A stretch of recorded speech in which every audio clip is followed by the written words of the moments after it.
Om Sai Ram. This is Sai Satcharitra chapter 30. This chapter covers the following: Kakaji Vaidya of Vani and Ramlal from Bombay. In this chapter, the story of two more devotees that were drawn to Shirdi is narrated. Preliminary: bow to the kind Sai who is the abode of mercy and loves his devotees dearly. Through merely receiving his darshan, he does away with their fear of this worldly existence and saves them from calamities. He was first formless, but on account of the devotion of his devotees, he was obliged to take a form. To liberate and help devotees attain self-realization is the mission of the saints, and for Sai, the greatest of the saints, that mission was inevitable. Those who take refuge at his feet have all their sins destroyed, and their progress is certain. Even Brahmins from holy places come to him and read scriptures and chant the Gayatri mantra in his presence. We who are weak and without any merits do not know what devotion truly is, but we do know that though everyone else may abandon us, Sai won't forsake us. Those whom he favors get enormous strength, discrimination between the unreal and the real, and knowledge. Sai always knows the desires of his devotees and fulfills the same. Hence, they get what they want and are grateful. So we invoke his aid and prostrate ourselves before him. Forgetting all our faults, we let him free us from all anxieties. He who is overcome with calamities and remembers and prays to Sai will get his mind calmed and pacified through his grace. Sai, the ocean of mercy, says Hemadpant, favored him, and the result is this work, the Sai Satcharitra. Otherwise, what qualifications had he to undertake this enterprise? But as Sai took all the responsibility, Hemadpant felt no burden or concern about this. When the powerful light of knowledge was there to inspire his speech and pen, why should he entertain any doubt or feel any anxiety? Sai got the service, in the form of this book, done by him. This is due to the accumulation of Hemadpant's merits in his past births. Therefore, he feels he is fortunate and blessed. The following story is not a mere tale, but pure nectar. He who drinks it will realize Sai's greatness and all-pervasiveness. Those who want to argue and criticize should not read these stories. What is needed here is not discussion, but unlimited love and devotion. Learned, devout, and faithful believers, or those who consider themselves servants of the saints, will like and appreciate these stories, while others will take them to be mere fables. Fortunate devotees of Baba will find Sai Leelas to be a wish-fulfilling tree. Drinking this nectar of Sai Leelas will liberate ignorant souls, satisfy the householders, and will be a sadhana to the aspirants. Kakaji Vaidya. In a place called Vani in the district of Nasik, there lived a man named Kakaji Vaidya. He was a priest in the temple of the goddess Saptashringi. He was so overwhelmed with adverse circumstances and calamities that he lost his peace of mind and became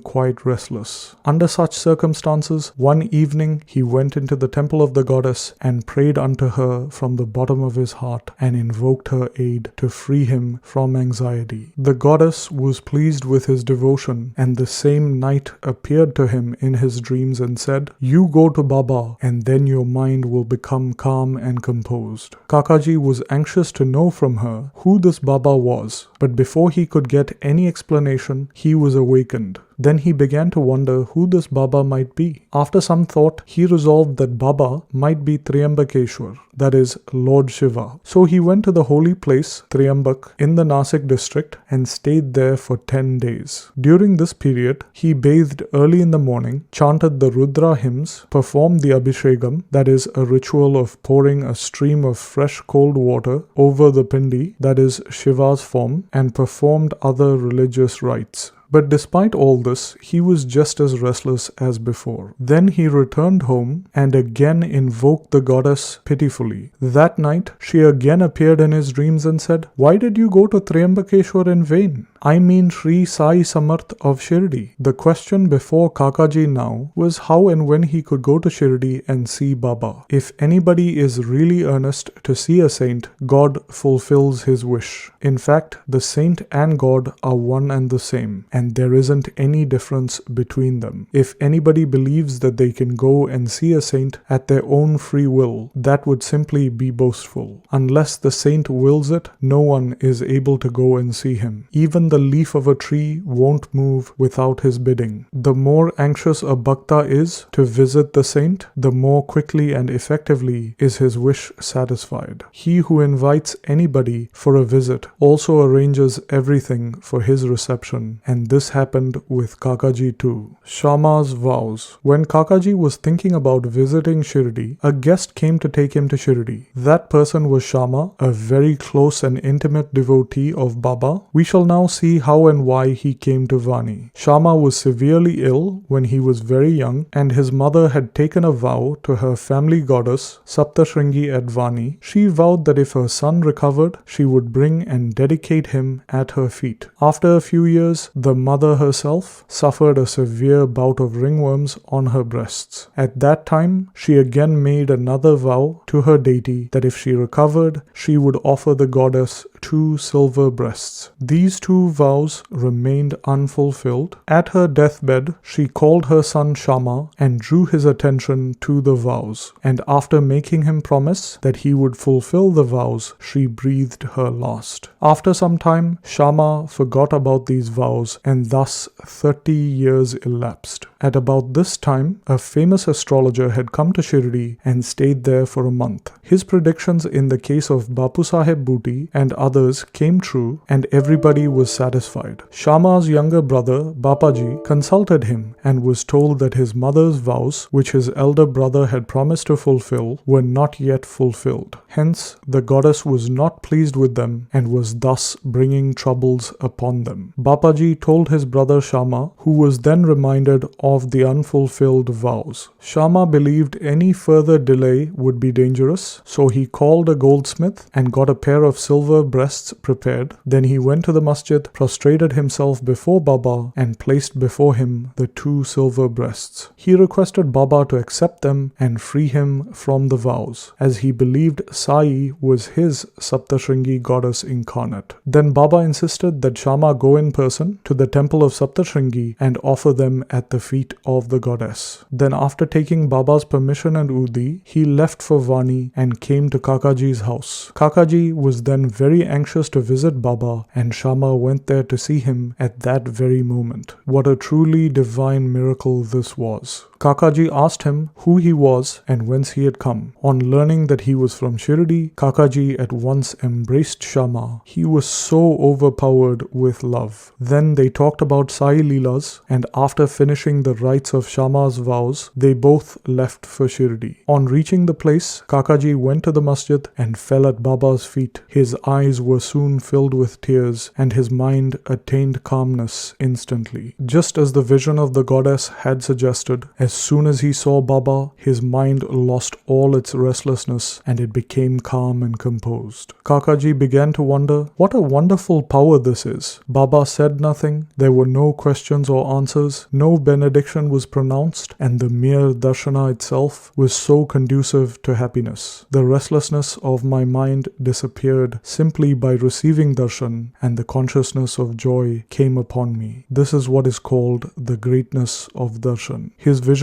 was fixed on Sai's feet, and he was speechless. Upon hearing about Baba's Leelas, his joy knew no bounds. He surrendered himself completely to Baba, forgot his anxiety and cares, and got undiluted happiness. He lived in Shirdi happily for 12 days and left after receiving Udi and blessings from Baba. Kushal Chand of Rahata. It is said that a dream we see in the early hours of the morning often turns out true. This may be so, but regarding Baba's dreams, there was no restriction of time. To quote an instance, Baba told Kakasaheb Dikshit one afternoon to go to Rahata and bring Kushal Chand, as he had not seen him for a long time. Kakasaheb took a tanga, that is, a small horse-drawn cart, and went to Rahata to fetch Kushal Chand. He saw Kushal Chand and gave him Baba's Baba's message. Hearing it, Kushal Chand was surprised and said that when he was taking a nap after lunch, Baba appeared in his dreams and asked him to come to Shirdi immediately. As he had no horse of his own nearby, he had sent his son to inform Baba. As his son was crossing the village border, Dikshit's tanga turned up. Dikshit then said that he had been sent by Baba to bring him to Shirdi. Then they both went in the tanga back to Shirdi. Kushal Chand saw Baba and everyone was pleased. Seeing this Leela, Kushal Chand was greatly moved.